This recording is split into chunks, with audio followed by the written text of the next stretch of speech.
Hər gün bazarlarda piştaxtalar üzərində gördüyümüz şüyüt bitkisi 3 aya zob xəstəliyini sağaldır desək, bizə inanarsınız? Bunu biz yox, Türkiyənin məşhur professoru İbrahim Saracoğlu bildirir.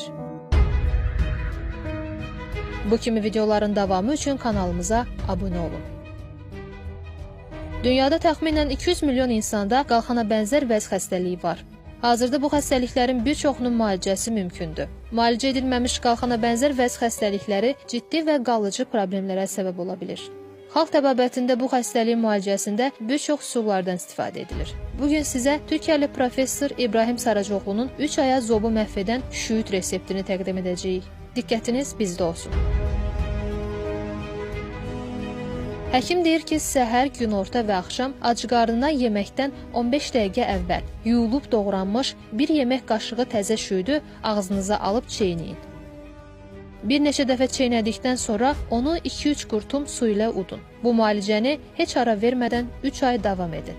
3 aydan sonra nəticəyə inanmayacaqsınız.